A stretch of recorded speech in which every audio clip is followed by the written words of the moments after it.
What's up, everybody? Justin here, live with my Hall of Fame WWE 2019 Hall of Fame review. Lasted about 2.5 hours and 45 minutes or something. I'm glad it didn't go 3 to 4 hours because that was really way too long. The other years, it was 3, 4 hours. That's way too damn long. So I'm glad they put a time limit on some of the speeches. Up first was a Mouth of the South, Jimmy Hart inducting the guy he used to manage for many years. Managed him as Intercontinental Champion, one of the longest reigning Intercontinental Champions ever. Jimmy Hart inducts the Honky Tonk Man.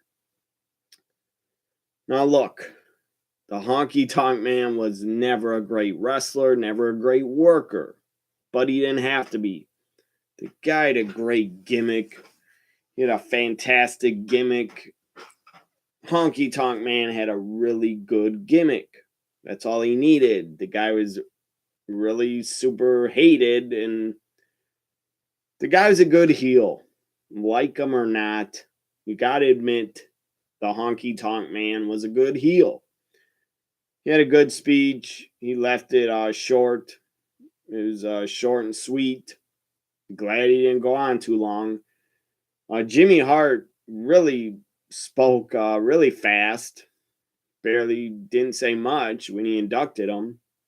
Or Jimmy Hart said a lot, but he said it really quickly.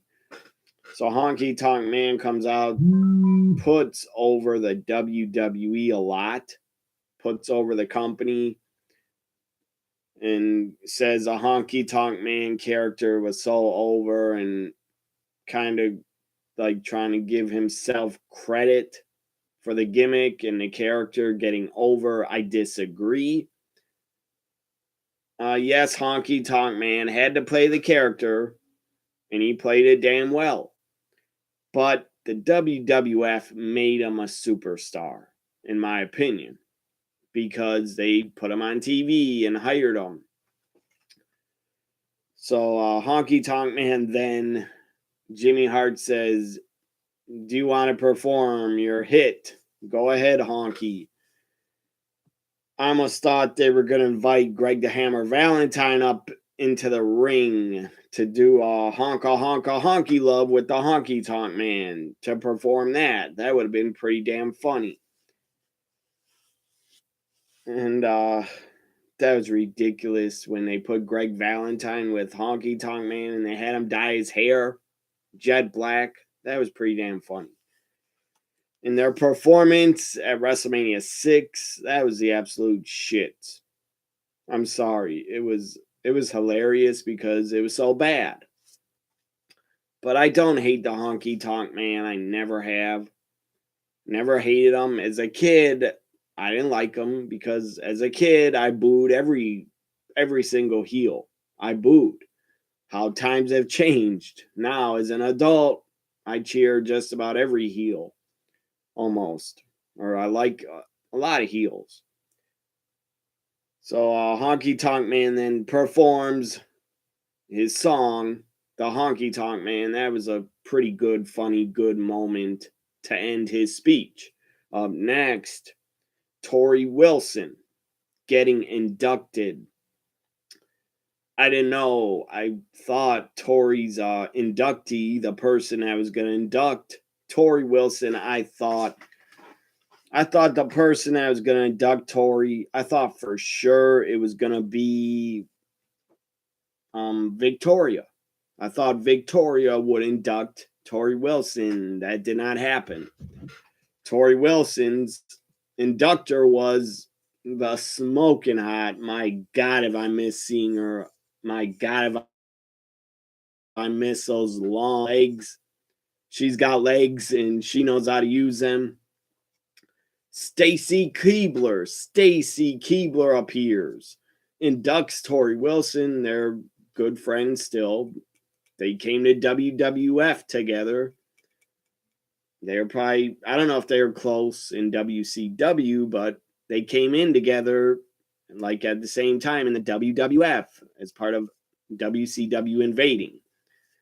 So Stacy says still her and Tori Wilson are really good friends, and how she's learned a lot from Tori Wilson, stuff like that. By the way, Stacy Keebler, I think she's like late 30s or something. I don't know, but I don't know if she might even be over 40. I don't know. But Stacy Keebler still looks damn good. Damn good. She looks really damn good. Stacy Keebler has not aged at all. She looks fantastic. And she's still smoking hot. So Tori Wilson comes out. The first thing she says is, "It's been a hard week." And she looked pretty upset. I didn't know what she meant. I didn't know what she was talking about when she said it's been a hard week. But she goes on to talking about how when she's in school, she was called fat, she was bullied, stuff like that. I don't know if she brought up, I don't remember if she brought up she had an eating disorder, but she did. And it's really good. She beat her eating disorder, that she got rid of it, because it's not good to have an eating disorder. I'm sure a lot of young women, young girls probably do suffer from eating disorders. I don't know anything about it. I have never had one. I'm not a female that has to look perfect, that has pressure on them to look perfect. I think I personally look like shit, and I eat like shit. So I'll never suffer from having an eating disorder. But Tori Wilson did, and she beat it. She had a great speech, and then she brought up again how the trolls and haters have attacked her and saying you suck, you can't wrestle. But I guarantee any fans that have attacked her saying she sucks and she wasn't a good wrestler, yes, she was hired for her looks. So what? A ton of women have been hired for their looks in the past. So what? They become managers. It's not their fault. They're damn good looking. It was a different era. They were hired for their looks. And Tori Wilson admitted it. What's up, Laura? I see you in the live chat. Thank you for watching. So, yeah, Tori admitted she was hired for her looks. Big deal. Doesn't bother me. I couldn't do what Tori Wilson did.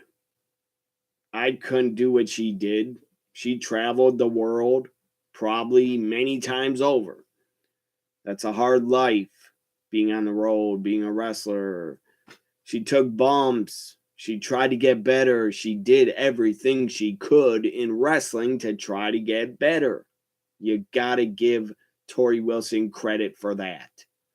And if any fans bash her for her looks or not being able to wrestle, shame on you. Because I'm pretty sure you're a fat piece of trash, and you can never make it in wrestling like Tori Wilson made it. You probably never could make it in wrestling. I will admit I could not do what Tori did. I couldn't make it in wrestling. I never tried, but sadly, I was born with a heart problem and a heart condition. So sadly, I never got to go after my dream to become a wrestler because I have a heart condition that I'm going to live with for the rest of my life. So I gave up my dream of being a wrestler like well over 17, 18 years ago. But Tori Wilson did it. She was on the road. She took the bumps. She laced up her boots. She was blood, sweat, and tears. She did it. You got to give her credit and respect her for that. For any fans bashing her on Twitter or social media, you're stupid because you couldn't do what she did. And it's not her fault. She's blessed with good looks. So I like Tori Wilson's speech. At the end of it, she says, she brings up, it's been a hard week again. And she says, my family's here. And then she goes, my dad passed away 2 days ago. Tori Wilson's father passed away 2 days ago. That is really, really heartbreaking and sad to hear. Really sad. My thoughts go out to Tori Wilson and her family. That is awful that she lost her father. They showed a picture of the guy on the screen above the stage. They showed a picture of her SmackDown storyline dad, but that was really her dad. I didn't really know. I might have heard it a long time ago that was really Tori's dad, but I forgot. But they showed pictures of him on the screen, and Tori says, my dad was really, really nervous to be involved, but he loved Dawn Marie. That he really loved being around Dawn Marie, and I don't blame him. Dawn Marie is gorgeous, was a gorgeous woman, probably still is. And Dawn Marie was smoking hot. She was a 10 in her prime. So just very sad. Rest in peace to Al Wilson, Tori Wilson's father passed away 2 days ago. That was really sad to hear. So up next, we had the Legacy, the WWE Hall of Fame Legacy inductees into the Legacy part of the Hall of Fame, whatever that is. So part of the Legacy of the Hall of Fame, S.D. Jones, Special Delivery Jones from Antigua. I remember S.D. Jones when I was a kid. The guy was like the ultimate mid-carder and jobbed all the time, always lost. But the guy was good at what he did. S.D. Jones was good at what he did. Wahoo McDaniels, I remember him when I was a kid. The guy was tough as hell and had great matches with a lot of Hall of Famers. Had great matches with Ricky Steamboat, Ric Flair, Wahoo McDaniel, one of the best. The guy was tough as hell. Former NWA US champion, and I'm sure he held many other titles. He was in the NWA, he was in the AWA. Wahoo McDaniel is definitely a legend. Sadly, he's no longer with us. Bruiser Brody, another guy I never got to see as a kid. I never got to see him on TV, but he was around when I was a kid in the 80s. Bruiser Brody was around, and the guy was in his prime. The guy was feared because of his look. The guy had a great look. The guy had a look to just be a pro wrestler. The guy had a great look, intimidating as hell. Looked scary, like he could rip your head off, rip your throat out, stuff like that. But in real life, Bruiser Brody was a really good guy, a family man. I hate it that he was murdered. I hate it. It's awful. It is awful how Bruiser Brody was murdered. Really awful. If you want to hear about more about Bruiser Brody in a couple weeks, the channel Viceland, if you have it, the channel Viceland's putting on a documentary of Bruiser Brody, I think in the month of April or a couple weeks. That should be really good to watch. I'm going to watch it. Bruiser Brody was a legend. I can't believe the guy was murdered in a locker room. But what do you expect when it was in a promotion in Puerto Rico and nobody cared? Except for a few guys cared that he was stabbed and murdered and bled to death. The only guy that really cared was Tony Atlas. and Dutch Mantel. That's the only guys that cared that Bruiser Brody was murdered in the dressing room. Tony Atlas actually carried him to the ambulance and waited for him and was in the hospital with him. And one of the saddest stories ever that I ever heard, Tony Atlas said when Bruiser Brody's bleeding and kept bleeding and bleeding in the locker room, he was holding a picture of his little kid, of his son, when he was bleeding to death. Just really tragic. And that still pisses me off to this day, that Bruiser Brody was killed and murdered like that. The guy should still be here. The guy would probably be a really good booker and writer. So another legacy inductee, Luna Vachon. She was great. She was ahead of her time. She was really, really damn good women's wrestler in the late 80s and early 90s. Luna Vachon sadly probably gets forgotten by a lot of new fans that never saw her. I got to see her growing up, and she was great. And another inductee into the legacy, Joe somebody, I forget the guy's last name, but they said he ran USA, or he helped WWF get on USA Network, and he ran MSG, Madison Square Garden Networks, and helped WWF get on there. So good for him. The guy helped get wrestling on cable. So that was the Legacy Hall of Fame portion.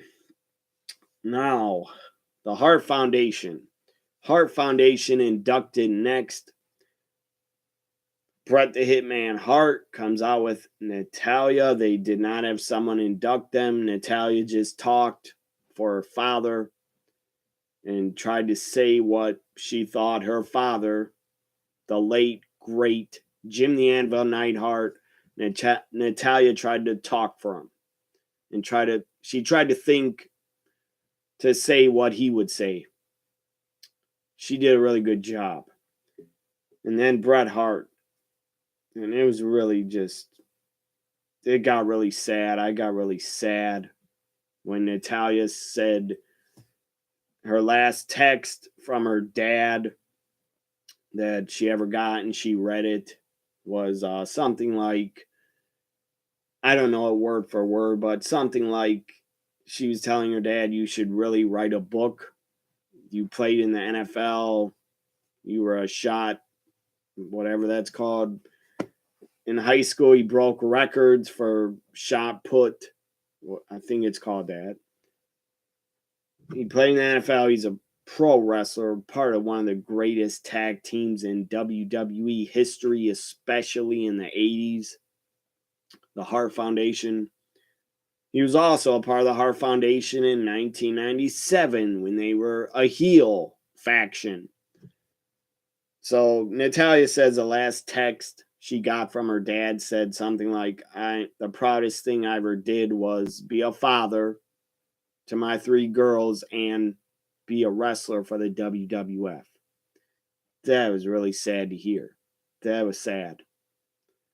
You could tell Natalia was emotional. She looked like she was crying a little bit, had tears in her eyes. Bret Hart starts talking and says, I loved Jim. He was like a brother to me. He was my best friend. That was sad to hear. That was really sad to hear, because Bret Hart looked heartbroken that Jim the Anvil's not here anymore. That is tragic. And my God, the Hart family has been through some tragedies, a lot of them. Not as bad as the Von Erichs, but they've been through a lot of tragedy. And I love Natalia to death. I love Bret Hart. So now I'm going to get angry and rant a little bit, because Bret Hart was talking for maybe 5 minutes. Not even in 5 minutes. Some dickhead, disrespectful, scumbag, piece of shit runs into the ring. Yes, they had a ring set up this year where all the Hall of Famers were coming into the ring to talk. And I thought that was a good idea. And I thought the setup looked great. I thought it was better than being on the stage. So some jackass, I don't care if the guy has mental issues. I don't care if he's mentally ill. I don't give a rat's ass. What he did was so fucking wrong. And it pisses me off. What he did, he runs into the ring. I don't know how this guy could claim he's ever been a fan, because real fans would never do that, ever. Real fans would never, ever, ever jump into the ring and tackle a legend or a Hall of Famer. Now, I'm not going to say Bret Hart is fragile, but he does look, he's older, and Bret Hart gets tackled like a rugby NFL tackle. He gets taken down in the ring. I saw videos of it from Twitter. Fans were there shooting videos. And when I saw that fan run into the ring, he put his arms around Bret Hart's waist, tried to take him down. It was a good move by WWE and their production. They made the screen black and they cut it out. And then they did a shot into the crowd, and then they kind of went back to the ring when the guy was getting taken out to the ring, and then they went back to the crowd. Then they did a camera shot into the ring. Bret Hart didn't look that upset or phased about it. He looked like it didn't bother him, but if I was him, if I was Bret Hart, I'd be so angry. I'd be so furious. I'd be so goddamn angry. If I was Bret Hart, I would have wanted to break the fucker's legs and put him in this sharpshooter and break more of his bones and break his back and break his jaw. That guy, whoever did that, I would love to get his name and address, and I would like to pay him a visit. That guy's not a fan. I don't care. Again, I don't care. That's an excuse. If the guy's mental issues, that's a goddamn excuse. I know a lot of people with mental issues, and they know what's right and wrong. And what that guy did to Bret Hart was fucking wrong and disgraceful and sickening and vile and disgusting and revolting. Just everything about it, I hated it. As a fan, Bret Hart was never my favorite wrestler. I'll admit that. But I respect the hell out of the guy for what he did. For over 20 years he wrestled. And the guy was a top guy. Bret Hart, and no wrestler, past or present, deserves that. Some fucking nut, idiot, mentally ill person, retarded, or takes wrestling way too goddamn seriously or something. The fucker, I don't know what his deal is. The guy hates Bret Hart or something. The guy can't get over that Bret Hart was a heel 22 years ago. Is he still holding hate towards Bret Hart? Get a fucking life, you fucking loser. And he gets taken out of the ring by security. And a lot of wrestlers started charging the ring. That was great to see. You do not fuck with the wrestlers, and you don't fuck with a legend in the ring. You don't do that. The boys saw that. They charged the ring. A lot of them. I saw Xavier Woods. I think Big E and maybe Kofi. I definitely saw Xavier. Heath Slater's in there really quick. Drake Maverick got in there really quick. Tyson Kidd checked on Natalya. I'm not sure if Natalya got knocked over with Bret. From one video I saw when Bret Hart was tackled, it looked like Natalya was under him and Bret fell on top of Natalya. Maybe I'm wrong. But when the guy started trying to grab Bret around the waist, Natalya was like holding Bret's arm. So I'm not sure if she got taken down also. But seriously, how that guy took down Bret, that was absolutely disgusting and disgraceful. And that guy doesn't deserve to go to jail. He deserves to get an ass beating from every wrestler, from every company. He deserves to get beat. He deserves to get the shit beat out of him. I'm so angry about it. And when he took down Bret Hart, just think about this. Bret Hart could have dislocated his shoulder or broke his shoulder or something. Bad could have happened. And I don't want to get dark here, but just think about what if that fucking nut douchebag, what if the guy had a weapon on him? Can you imagine what he would have tried to do? What if the guy would have had a knife on him? Or a razor blade or something? Or a box cutter? Just, I don't even want to think about it. What would have been the worst out of everything? Thank God it didn't happen. What would have been the absolute worst is if the guy would have pulled out a gun. Thank God for arenas having metal detectors. That's all I'm going to say. Because fucking crazy nuts would probably bring guns in arenas if there were no metal detectors or security. So thank God for metal detectors to stop fucking nuts and crazy people. You can't stop them outside in businesses and in the real world, but you can stop guns from coming in arenas. Thankfully, that doesn't happen. So when it happened, when the guy charged Bret and attacked him, the first feeling I had, I know I'm going on too long about this, too bad, it's my show. The first feeling I had inside, I was scared. I was scared for Bret and Natalya. What if the guy would have had a weapon on him? I don't even want to think about it. If the guy would have had a weapon on him.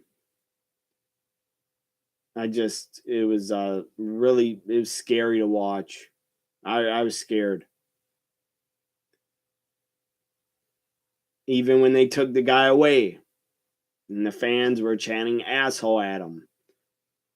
Instead of chanting asshole, everybody in the entire arena should have been allowed to punch him in the face.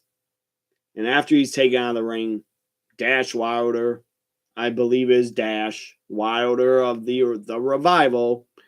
Dash, they're taking him away. Dash went up to the guy's face, popped him in the fucking face. What he deserved. Vigilante justice. Forget jail. That fucker deserves to be beaten by the entire roster. Good job, Dash Wilder. Good job. Standing ovation for you.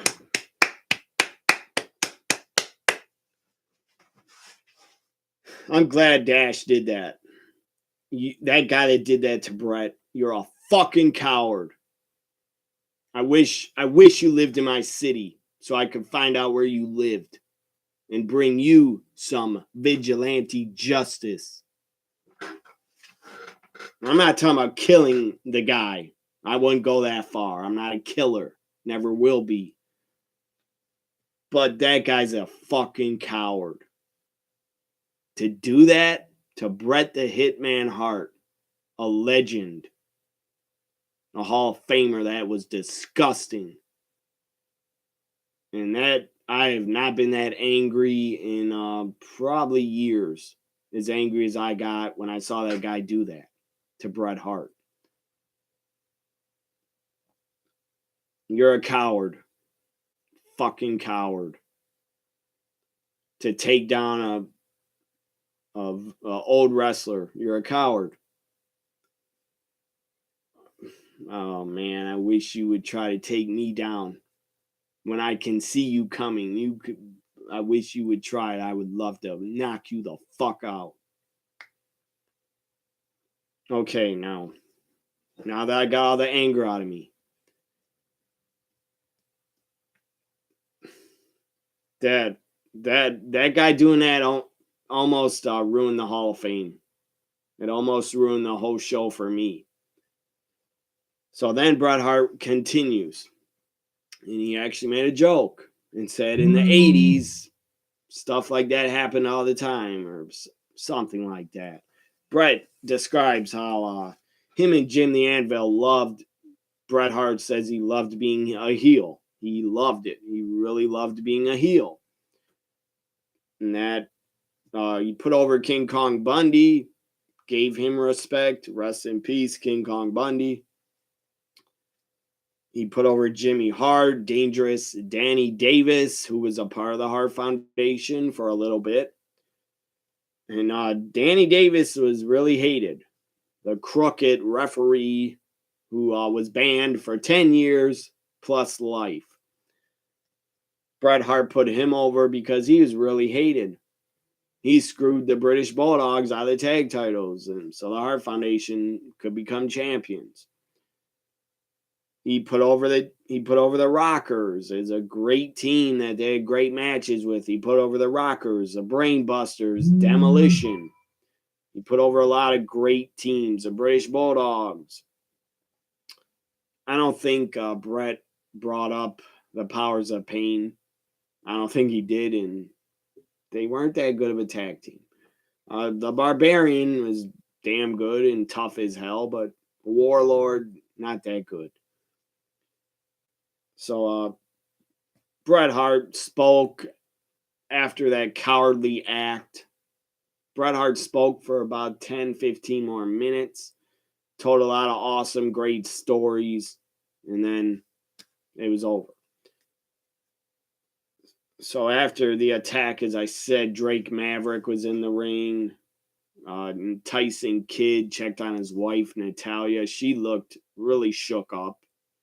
And I would be too if that happened to me. I mean, I can't imagine what Natalia was thinking seeing that guy coming at Bret. The fucker could have had a weapon. I can't imagine how I'd be really scared too. Because the fucker he came at Bret without Bret even knowing, and Natalia even knowing or seeing him. They probably couldn't feel he was by them until right before he tackled Bret. So up next, inducting him, Hulk Hogan inducting Brutus the Barber Beefcake. They teamed up in mostly 1989 and 1993. Brutus almost died in 91. The guy had a really bad boating accident. I'm glad he's still alive and here. I was never a fan of Brutus the Barber, but I'm happy the guy's still with us. I was not a fan of him, but I'm happy he's still here. So for Hulk Hogan inducted him, of course he did. It made sense. They got in the business together. I guess Hogan broke in Brutus Beefcake or called him to start wrestling. I didn't know that. I thought they broke in together. Obviously, Hogan broke in by himself and had his leg broken, but he came back and kept training. So they are friends for years and years and years, in my opinion. Brutus Beefcake jumped on the back of Hulk Hogan and rode him and really should never been hired by WCW, but he got hired because of his friend Hulk Hogan looked out for him. So Hogan and Beefcake, I guess they're friends again. They had a feud going. I don't know about what, but they had a feud going. Brutus was probably jealous, in my opinion. Anyways, I like Hulk Hogan. I'll admit it.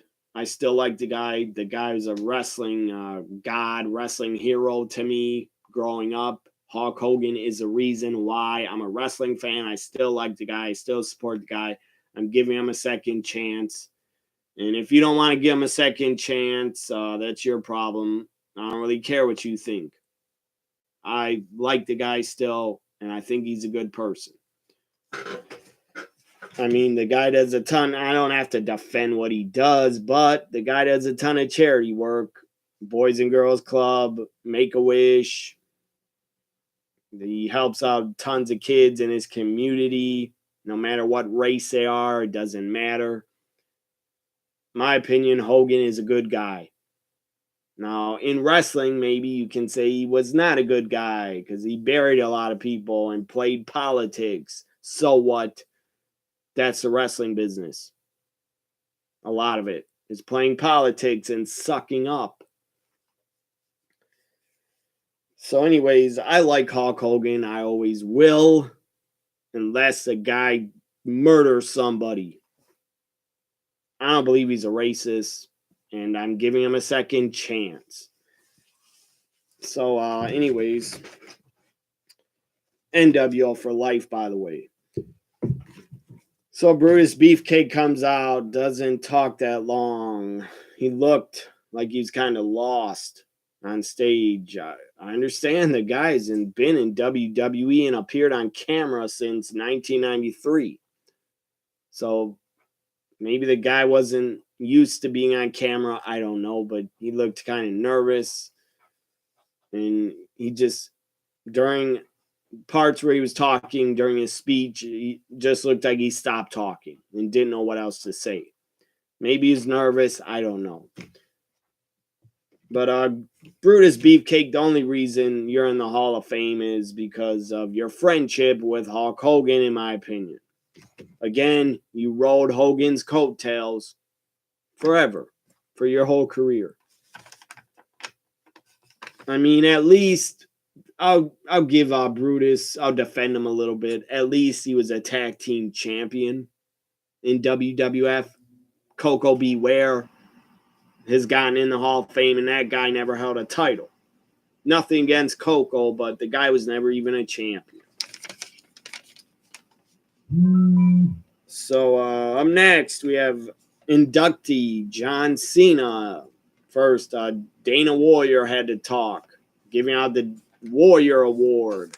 Finally, they gave it to a deserving, awesome person that has busted their ass for the company. So John Cena inducts, I forget her last name, I'm sorry. John Cena inducts Sue, longtime employee of the WWE. Has really helped WWE's relationship with Make-A-Wish Foundation, has done a lot of good stuff for the company. She seemed like a pretty awesome woman in her speech. I thought she was a really sweet, nice lady from hearing her talk. She seemed like a really good person. So John Cena put her over. She put over John Cena. She put over Randy Savage. She put over the Ultimate Warrior for the work they did, I guess, with Make-A-Wish. So good for her. Good for Sue, longtime employee. Good for her for getting a spot in the Hall of Fame. She deserves it for all the hard work she has done for the company. That's what they need to do every year. Put a behind-the-scenes person in the damn Hall of Fame. That has busted their ass behind the scenes. So up next, Harlem Heat. Harlem Heat. Inducted next. I loved Harlem Heat. Growing up watching them. I absolutely loved Harlem Heat as a tag team. They were off the hook. They were awesome. They were great. Harlem Heat is just like the Hart Foundation, the best tag team in the WWE's history. Well, Harlem Heat is the greatest tag team in WCW history. They had great tag team matches and feuds with the Nasty Boys, the Steiner Brothers, the Outsiders. Um, I think they even had good tag matches with Buckhouse Bunk and I think Terry Funk, maybe. So Harlem Heat, just one of the greatest tag teams of all time. I don't care what black, white, yellow, red. It didn't matter what race they were. They were a great fucking tag team. One of the best. One of the greatest tag teams of the 90s. Definitely. So Booker T, Stevie Ray get inducted into the Hall of Fame. They deserve it. They really, truly deserve it.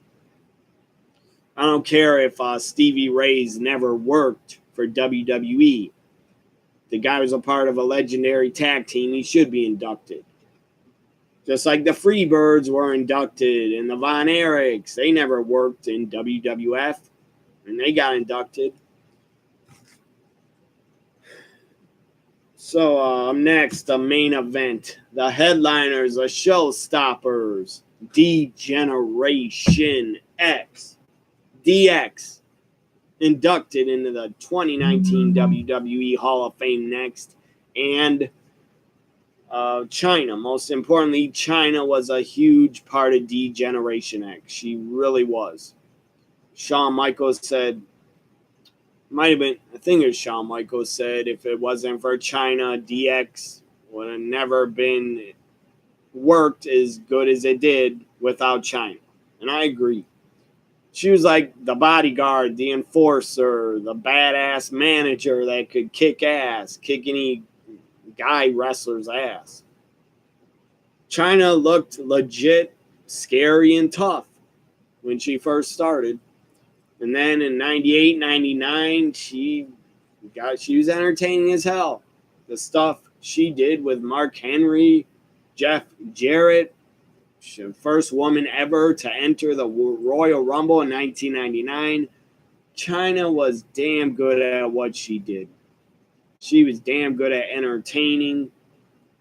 She looked like a badass. She looked legit tough. And she could work.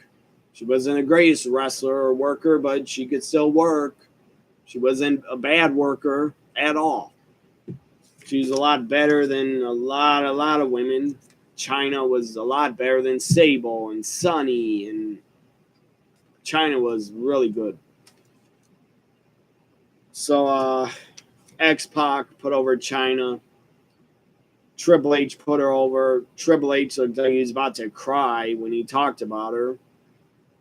I'm sure the guy's upset that she's gone because Triple H did date her for a couple years.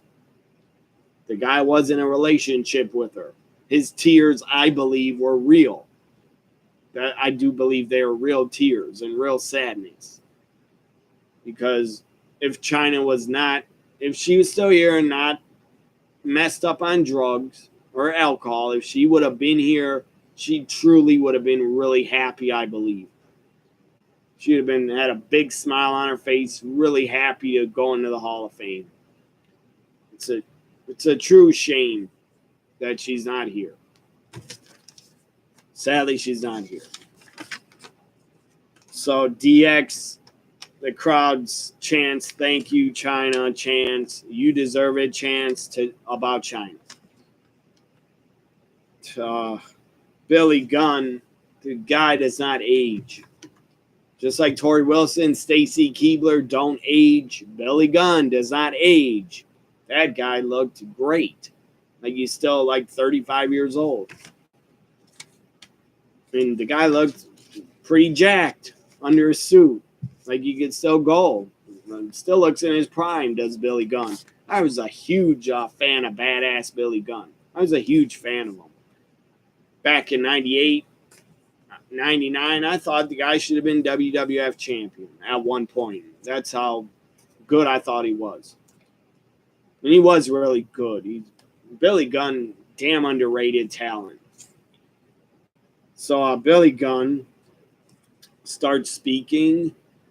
He starts breaking down, about to cry, talking about his wife and his kids and his family. How his wife's been behind him 100%. I believe a couple years ago, or 2 or 3 years ago, Billy Gunn said he got clean and sober. So congratulations to him. I hope X-Pac is also clean and sober. On the Hall of Fame, speaking of clean and sober, on the Hall of Fame red carpet I watched, Jeff Hardy's being interviewed with his brother by Maria Menounos and Byron Saxton. And Jeff Hardy, the couple things he said, how he was acting, seemed kind of like he was drunk or high on something. Maybe it was just me. I hope he wasn't, because that'd be a tragic if the guy decided to get loaded, because the guy needs to stay clean. He needs to stay clean and sober. If he doesn't, he'll be fired, and he'll ruin his life, and he'll ruin his family's lives. So, I don't know. Jeff Hardy was acting kind of weird. The guy's eyes looked kind of messed up. Maybe he's really tired. I don't know. But he seemed like he was drunk or something. Something didn't seem right. He's moving around like this. Like, it was weird. He even cursed by accident. But Jeff Hardy said the word shit by accident on the red carpet. I don't think I'm not accusing him of being messed up, but he kind of looked messed up. I hope he wasn't. Hope I'm wrong. So DX, back to DX. Billy Gunn got emotional. I don't remember what Road Dogg said. I don't really care what he said. Out of everybody in DX, I was the least fan of Road Dogg. I didn't care for the guy. So then Shawn Michaels speaks and goes, "My family's not here tonight. My wife's not here tonight." He goes, "I'm all alone." That was funny. That was really funny. He goes, "I'm here alone. I have nobody." That was pretty damn funny. And then he started going off on the microphone, saying, just screaming in Triple H. He started holding him back. Triple H says, keep him away from the mic. So Triple H then, or Billy Gunn, after his speech, he pulls something out, or he's trying to pull something out from like behind the microphone. They're all around him, looking at him. Triple H is on the mic and Shawn's on the mic, and they're looking at Billy Gunn like, damn, that thing's huge. Damn, it's big. Like, God, it's hard. It's huge. And then he pulls out a water gun. He pulls out a super soaker water gun. That was damn funny, I thought. Then Billy Gunn pumps it, tries to spray it off, and only a little bit comes out of the water gun. That was hilarious. That was fucking hilarious. That was a hilarious segment. Whoever came up with that was funny as hell. So then Triple H goes up to Billy, puts his arm around him. Triple H goes, says to Billy Gunn, it happens. It happens when you get older. Says it drips. Something about it drips from the tip. When you get older, no matter how much you jerk it. That was epic. What Triple H saying that to Billy Gunn, that it drips and doesn't come out all the way when you get older. That was epic. And then X-Pac doing his speech, and he starts talking about, can I say boobs? Can we say boobs? And they made fun of Vince. That was funny as hell, too. They were like, can we say Vince McMahon? Can we say Vince? Or saying Vince told us he has down a piece of paper, Vince, do not bring up Vince. And then DX was arguing, like, what do you mean? And then they're like, Vince told you to not say Vince. Like, yeah, so what? Like, what's Vince gonna do about it? That was hilarious. And they kept saying Vince and Vince McMahon saying, "Oh, Vince, you mean Vince? He doesn't want to be thanked or brought up." That was hilarious. So then X-Pac says, "Can we say boobs on TV? I like it when the women used to flash us back in the Attitude Era." And yes, women used to do that. I told you, if you did not live during the Attitude Era, if you were not alive, you were not at live events or part of Raws or pay-per-views, you just don't know what it was like. You'll never understand how crazy and insane and how wild the crowds were. In a good way, in a fun way, in an awesome way. So then X-Pac kept saying, "Can we say the word boobs, boobs?" And then Triple H goes, "I don't know. Let's ask the truck. Can we say boobs?" So they kept saying boobs, and they're like, "We like boobs. I like boobs." And the crowd was cheering. They like boobs too. So that was hilarious. And then X-Pac goes, "I like it when they used to go like that." And then they showed up on the screen of a woman during the Attitude Era that was flashing her boobs. And then they show a picture of, I think it was the same woman that did that. Looked like it was a picture of her, but of her in 2019, not of her in 1998. And man, they were sagging, almost touching her belly button. That was hilarious. And they kept showing old photos of old women, like 40s, 50s, 60-year-old topless women. That was frightening, but it was hilarious. I thought it was hilarious. I popped, I marked out. I was laughing my ass off at those photos. And DX was selling it like, "Oh my God, get that off the screen." Shawn Michaels had his head down and was like, "Is it gone yet? Is it off the screen yet?" That was hilarious. So then at the end of it, they bring out a podium that says DX. And it was Triple H gets on the mic and, of course, says, "Are you ready?" Grabs the mic going, "Are you ready?" Stuff like that. Of course, you know what they stick. He did it for years. He said, "No, I said, are you ready?" And then he did that. It was super over still. And another funny part of DX's speech, Triple H was talking and says, and he goes, "We started this," or the Click, or X-Pac brought up the NWO. There would be no DX and NWO without the Click. And then Triple H has it up. And then Triple H, the crowd starts going, "Too sweet, whoop, whoop, too sweet, whoop, whoop." That, I believe, started with the Elite and Ring of Honor, or the Elite started that stupid whoop, whoop chant. In my opinion, it's stupid and annoying. And Triple H actually bashed it. Shawn Michaels and Triple H actually brought up that they were shocked Billy Gunn was here.